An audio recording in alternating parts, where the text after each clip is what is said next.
Hello, hello, and welcome to our show, Conversations with Lady T, where we bring guests on our show to talk about issues and topics that matter. We educate, empower, and excite our guests to live their dreams and come together in their communities to make positive impacts. We use tea as a means to relax our guests, warm their hearts, and open their minds to new possibilities. Get your China teacups and enjoy the show. Hello, hello, and welcome to the show, Conversations with Lady T, where we bring guests on our show to talk about issues and topics that matter. So today I have a wonderful, handsome young man, good friend of the family, Jaime Devereaux. He is a life coach and a vegan. So I'm excited to have him here. Thank you. Well, let me correct you. Yes. I am not a vegan. I am vegan. He is vegan. And I tell you that because there's a difference. Okay. Being a vegan is someone who's trying to be vegan, trying to do it right, not even sure if they like it or whatever, and they're going through the process. If you're vegan, it is who you are. Okay. I'm as much vegan as I am black, as I am a man. It is my life, it is my lifestyle. It is a part of me on almost every single moment of my life. Okay. I'm glad you clarified that. You know, it's a difference. Yeah. You know, people don't understand. So, you know, we don't say I am a black or I am a man. You know, that's true. You know, well, we do say I am a man, but we know, but it's who I am. Yeah. You know, it's who you are. It's not part time. It's it's not part time. Yeah. But see, that's the difference. So, okay, so there's a difference. Okay, so like people who say that, oh, I'm not going to eat meat anymore. I'm not going to eat any more animal byproducts. Doesn't necessarily mean you're vegan. Right. It may mean that you're plant-based. It means that you've decided to just eat to be healthy, or whatever reason that you, and that you're not going to eat any more meat or milk or eggs or cheese or whatever. Being vegan encompasses more than that. It encompasses. It's about compassion. It's about compassion for every living being on Earth. Okay. Including the animals, right? Well, not just including the animals, but including the bugs, including this tiniest little life. Right. My family gets upset at me because I won't kill the bugs in the house. I remember when I used to come over there. You know? And like, no, I'm not going to kill it now. Come on, really? Yeah, no, I'm not going to kill it because it is a life form that is trying to live. You know, we as humans, we have the greatest power of any other living species on Earth. Right. We're not necessarily the strongest, but we are the strongest as a species. Right. We are the smartest as a species. We have conquered all other species. And I say conquered because we have zoos. You have, you know, we hunt and we kill. So we, as humans, because we have such power, we have a responsibility to care for them, to care for this earth and care for other living beings. And when we utilize that power for our own satisfaction by hunting or by mass producing animals just so we could kill them and eat them, we're not doing our part on this earth, and that's why this earth is quickly being destroyed. It sure is. You know, that's for people want to deny climate change and whatever, and there's no way that whatever reasons. But the reality is that we are destroying this earth, and it's because we have no compassion. We don't have compassion for each other. We don't have the compassion for other living things. Imagine if half of this world even had the level of compassion it takes to be a vegan, to be vegan, what this world would be like. Yeah, that's a good, I'm glad I brought you on because I wasn't even thinking about the whole vegan thing in that terms, but I mean, I know that's what some people talk about sometimes, but that's not always the focus. It's a lot of the time the focus is on the food. I know for me, becoming plant-based, and I don't say vegan, I basically just say plant-based because I think sometimes titles change, and sometimes the things that they're eating within that changes. So I just like to say I'm plant-based, or I'm a plant-based eater. Right. But I say healthy plant-based eater. And that's a difference too. Because that is yes. definitely a difference. Of course. You know, you have people that are vegan, people that are vegetarian, and all these things, but they're not necessarily healthy. They might be healthier than other people, but in terms of being the whole health piece for the mind, body, and the spirit, that's where I'm at. I'm trying to just cut out all of the negative things that I'm eating, you know, things that are totally unhealthy or unhealthy habits, and just implement healthier habits. Well, you know, it's funny because one of the biggest crimes of veganism is junk food vegans. And I know a few. You know, where they're just eating, you know, nothing but French fries, and you know, and they're not putting healthy vegan foods. And I'm not knocking. Listen, anything's better than putting meat and cheese, but if you're only putting sugary foods in your body, and you're only putting salty foods in your body, and just because it's the taste that you're so worried about, you're not really doing your body good any better than you are if you're eating meat and stuff like that. And vegan food has come so far that there's no reason now why you can't eat healthy anymore. You know?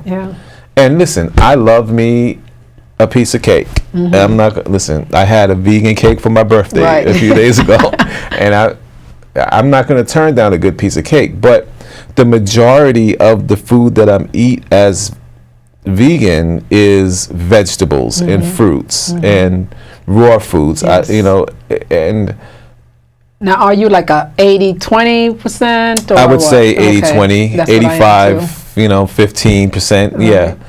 And that's 80% raw, 20% cooked. No, 80% healthy. 15% junk. Oh, okay. Yeah, I'm talking about in terms of raw food, cooked. right? Yeah, no, I prefer my food cooked. I prefer my food warm. It doesn't need to be hot and overcooked. I like it. I like my food warm. My family gets grossed out because I don't like my food really hot. I like my food warm. You know.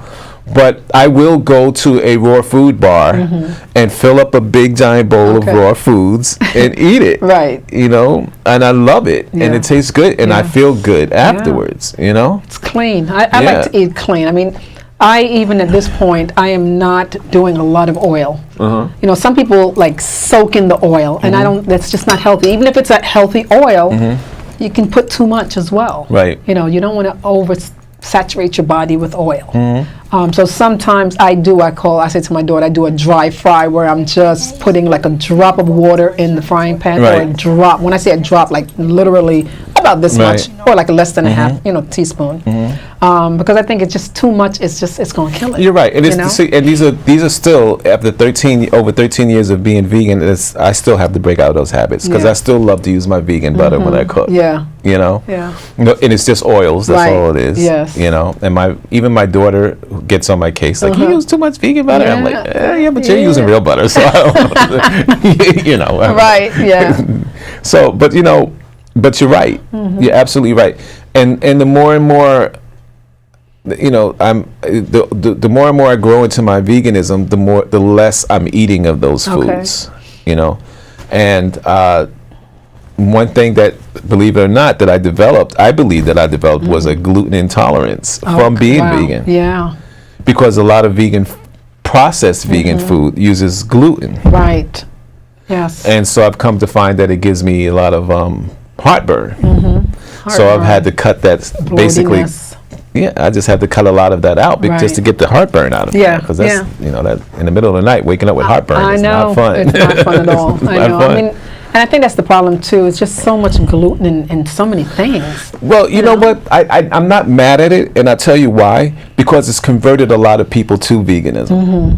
Gardein, which is a product that I love, uses gluten, but their products, you know, their meatballs, I love their vegan meatballs. When I make vegan spaghetti and meatballs, I love their meatballs. And Gardein, if you want to send me a promotion. But no, seriously. And so, but you know, they use gluten. But we have to recognize that there are people who want to eat healthy, but are afraid to eat healthy because they think they're going to be eating cardboard. Right, and they think it's boring. It's because some people may not know, the reason why I'm, I guess, at this level is because I was diagnosed with rectal cancer. So for me, everything that I put in my mouth really matters. You know, I look at the ingredients, and just because it says organic or non-GMO doesn't mean it's healthy. It's healthy, right. You got to look at the ingredients and see what's in there. And 9 out of 10 times, there's either too much sugar or too much sodium. And so those are the things that I'm looking at. I'm looking at other things that the names are this long, and I'm like, if I don't understand it, I'm pulling up my phone. Words, then don't eat it. You know? And if it's more than 6 or 7 ingredients, it's probably not that good for you. Excuse me, either. So, but and I'm proud of you for the journey that you're on, because you know, a lot of people could have just gave up and, like, you know, it is what it is. And I don't know how, it frustrates me because I talk to so many people who have diabetes or high blood pressure or heart disease, and or you know, and I say to them, or cancer, or cancer. They still continue eating the way they eat. I say to them, you can change. You can change your health. You can change your diabetes status, your high blood pressure, if you would just change the way that you eat. And they say, well, I need my meat. And I'm like, no, you don't need your meat. You just want your meat. You want that taste. You want that texture. And that's why I don't get mad at products like Gardein and all these other products, because they're giving them that taste and that texture, which draws them to a level, you know, towards plant-based eating, which is going to save their lives. I used to have a seizure disorder. You know, and a lot of people don't know this, but I used to have a seizure disorder, and I used to suffer from allergies. I used to suffer from asthma. I used to take 3 different medications. And when I became a vegan, I was able to take myself off of all of those medications. I haven't had a seizure in over 13 years. You know, the only kind of allergies that I suffer from is dust allergies. I don't suffer from seasonal allergies. People are dying all around me, and I'm like looking, I'm like, oh, I'm okay. You know, but it's all connected to how we eat. It's the dairy, it's the cheese, it's a lot of those things. It's the pesticides, it's the chemicals, it's the hormones, it's the stuff that we are not supposed to be putting in our body. And even those who used to, you know, people say, well, they used to eat like this, you know, 100 years ago. But they didn't have pesticides and hormones and all these other things. It's all pure, it's organic, and it wasn't on a basis of how we eat it now. Exactly, it's different. You know? There's a study called the China study, and if you like to read, and it's very, it can be difficult reading if you don't like to read, but there's a study called the China study. And this study, a gentleman, and forgive me if I'm wrong, if I get some of the facts wrong, but basically the gentleman went to China and did this massive study for years of the Chinese way of eating. And they compared it to the poor, to the middle class, and to the rich. And he noticed that from the middle class on, those who can afford to eat a lot more meat, a lot more processed foods, were sicker. They had higher levels of diabetes, they had higher levels of cancer, they had higher levels of heart disease. Whereas the poor, who only ate meat maybe once a week or only during celebrations, and their basic diet was rice and vegetables and fruits, had basically no signs of heart disease or diabetes or cancer. You know, and that means something. And people know that. They see these studies. I mean, I was also watching something where they did a study with the I'm not sure where in Africa, but they looked at the cancer and all the other chronic illnesses, and it was so minimal. Then they switched the food. So what the Americans were eating, they gave them. What they were eating, they gave here. The people in Africa started developing high blood pressure and all these other things, and the people here were getting better.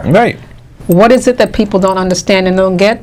But I don't get upset anymore. Like if I talk to people who are going through these problems, I have pain here, and and when I say to them, do me a favor, which is really not me, it's really doing yourself a favor, to not eat something for just 1 week. Just give it a week and see what happens. And people, oh no, honey, I love my this, and oh no, honey, I love my that. I said, okay, so Your appetite is more important than your health. It's the human need for self-indulgence. Yes. We have to satisfy ourselves. Yes. Instead of looking at the bigger picture.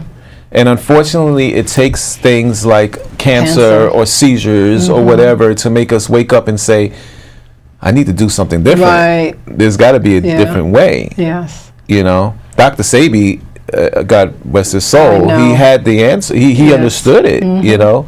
And people try to call him a fraud or whatever, but they took him to court. They took him to federal court.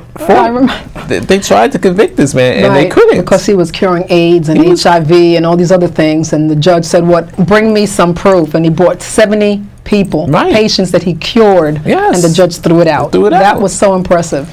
So it's tons. But the reality is, Lady T, is that if the society as a whole were to go to plant-based diet or become vegans, the medical industry would suffer. Exactly. And the medical industry is not going to allow that to happen. Right. You know, I may be putting myself in trouble here, but I don't care. I know. It's the truth. Yeah. Cancer is a multi-billion-dollar business. So is all of these Heart disease is a multi-billion-dollar business. They know the truth. They know that the truth is that all you have to do is start eating healthy, change your diet, exercise. They know that. Drink more water. But they're not going to tell you that. They're not going to teach it because they would go out of business. Right, of course they will. But then the problem is, it is the doctors and the industry and all of that. But I think individuals need to take ownership for their health. Of course, but if you're being told that by the basic pyramid, the food pyramid is meat, milk, wheat, wheat, gluten, and, all of these things. You're being taught this. Right. Yeah. And so they're saying, I am eating what I'm supposed to be eating. Yeah. If you're being taught that you need animal protein in order to be healthy, in order to work out, in order to gain muscles, if you're being told that you need calcium from cow's milk, which is really pus from a cow. I know. You know, they're being taught this, so they think they're doing the right thing. Yeah. You know. But then, if you think about it, though, society likes quick and easy. Sure. So instead of working hard, it's a sacrifice, right, to have your health. Right. But they want to just go take a pill. If they could take a pill, which temporarily, or it seems like it helps you, but over time it doesn't. It's putting a Band-Aid on it, right? It's suppressing it, and then next thing you know, you don't only have that problem, now you have 5 other problems, and now you're taking 5 other pills. Exactly. But people still want to just pop a pill. Listen, if I could pop a pill and live forever, I would. But but there is no real pill like that. There's no real pill like that, folks. Right. It's not. You have to eat healthy. You have to exercise. You gotta exercise. I'm 52. My goal is to live past 100, and I tell my family I'm planning on living past 100. God willing. You better plan on eating healthy too, because I don't want to see you guys die before me. My goal is to live for as long as I can. Yes. But there's some people out there that say, you know what, I don't even care if I live that long. No, that's their choice. So and everything is a choice. The problem is, but don't let your choice affect other living things, and that's where I get angry at, because you choose to eat things or do things that are satisfying to you, but you don't see the suffering that other living things are going through in order to please your needs. The suffering that cows and chickens and pigs and other living things are going through because you want to eat these things it's not even to nourish you, it's just to satisfy your taste, or the deforestation of our forests, which just so that you can live a certain area that you want to live, or so you can farm a certain thing that you want to farm, or the decisions that we're making as humans are affecting the well-being of other living beings. That studies are showing it's almost as smart as us in a lot of ways. Right. And it's just not fair, it's not right. And if we don't change our way of thinking, this pleasure trip that we're on is going to end one day. It may not end for our generation. It's coming there, though. But it's going to end for our children's children. Right.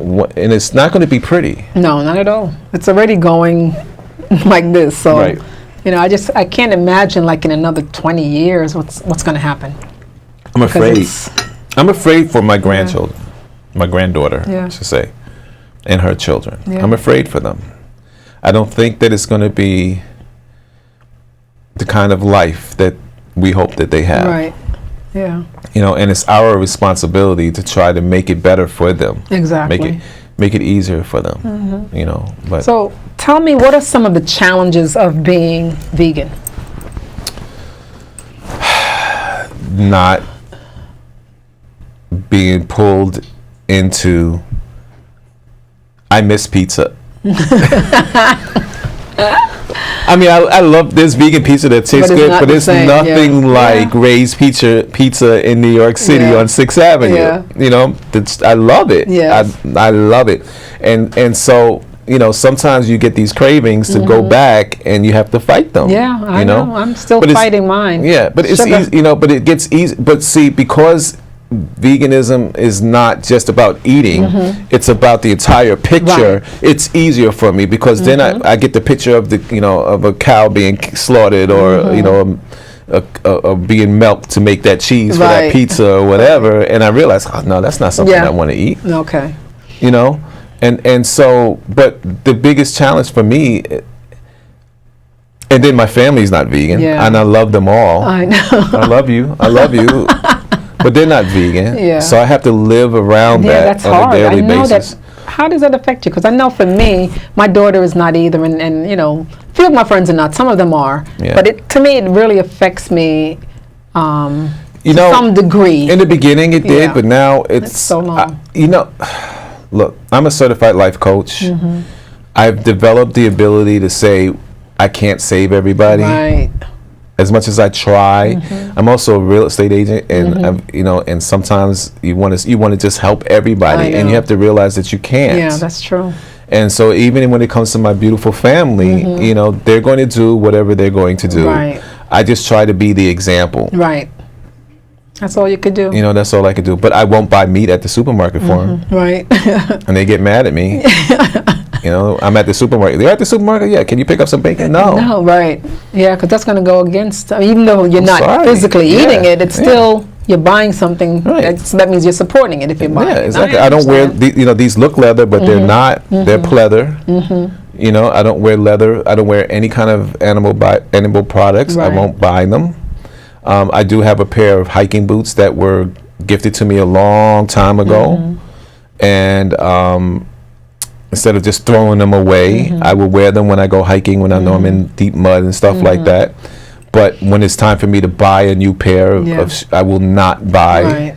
You know, and when I go to buy my own car, I will get a car that doesn't have leather seats in it. Right. You know, and people think, oh, what's good is that little? You know, it's just a car. No, it makes a difference because the more you demand a certain leather products or animal products, the more that they're going to make them. Right, of course. The less you demand them, the less they will make them. Supply and demand is powerful. Right. You know.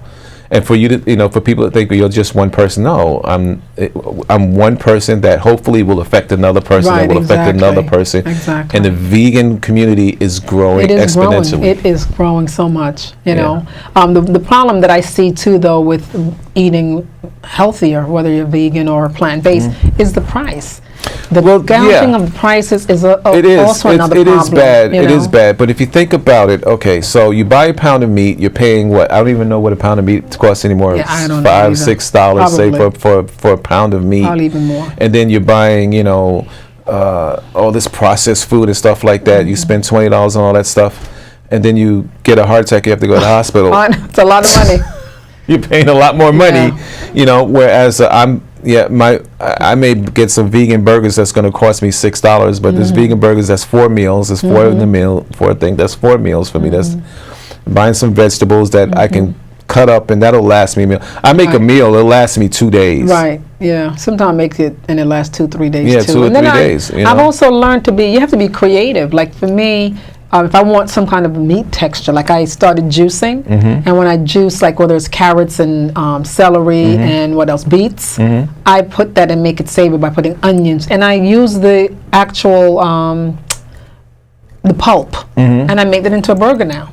So you have to really be, creative. One of my favorite places, the Moth Coffee House in Allentown, New Jersey, serves an incredible beet burger. Okay. You will love it. We have to go and taste it. Yes. They serve the best beet burger. It is incredible. And that texture that you're getting, it's natural. Yeah. It's natural texture. And the thing is that your palate changes. It does. You have to have to give it time. Just a few. For me, I mean, it's been a couple months. Let me see, from October till now, I've been totally plant-based, and it adjusts. I tell people your taste buds adjust to what you're doing. You have to, because we're so sugar latent. Yes. Latent. That we don't give it a chance. Yes. But once if you stick with it, you will start to taste flavors that you never really realized that were there. Right. But before I became vegan, I would have never eaten avocado. Yeah. Oh, I love it. I love avocado. And so like the flavors that you get from real foods is incredible. Yes. You just have to give it a chance. Right. Yeah. Stop expecting it to taste like the food that you eat all the time. Right. And the thing is that you wouldn't eat chicken without seasoning, right? Exactly. You wouldn't eat meat, ground beef without seasoning it, right? Yeah. It's the same thing with vegan food. And using spices. If you use the herbs and spices, that is the key. Exactly. Yeah. I mean, I think eating like that can be just as delicious. You have to make it fun. That's the first thing. Right. And just, put a lot of seasoning. Yeah. That's it. Not a lot of salt, a lot of seasoning. Right, a lot of seasoning. Big difference. A lot of seasoning. Yes. But vegan food, listen, you want to go, I'll take you a lot of places you would not even realize you're eating vegan food. Yeah. But I think for me, I'm going to say to people, cook at home. Home cooking is the best. I can't cook that good though. Oh. That's the problem. Oh, see, I that's okay. So you want to know what the biggest challenge for me as a vegan? That's the biggest challenge. I'm not a cook. Okay.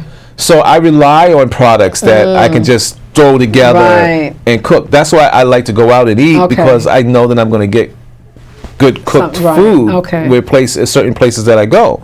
But so it could be a challenge for someone who doesn't cook. For some people that don't cook. Right. Well, they have YouTube. They have so many things that you can. And things and you have to be patient on it. And when I'm patient, and I made a vegan chili one time. It was wonderful. I made a vegan. I'm going to make a vegan meatloaf out of chickpeas one day. Yes, I love to use a lot of the legumes and beans are so good. Yeah. But you have to have patience for that. Yeah. It takes a little patience. I want somebody to come and be a chef in my house and cook me everything. Can you come cook for me? Yes, I could. Okay. I'm going to hold you to that. Yes, I would definitely. I'm really enjoying the journey, so I would love to do this for people. I'll take it with you. Okay. I promise. Yeah. Well, I can't believe that we are out of time. Fast. Like, where did the 30 minutes go? You need to make this an hour show. I know. Well, Jamie, thank you so much. Thank you for come on having next time when I'll probably put them together and cook right here. Oh, that'd be awesome. That'd be incredible. I would love it. Okay, awesome. I'll be here. Well, thanks for coming. Thank you for having me.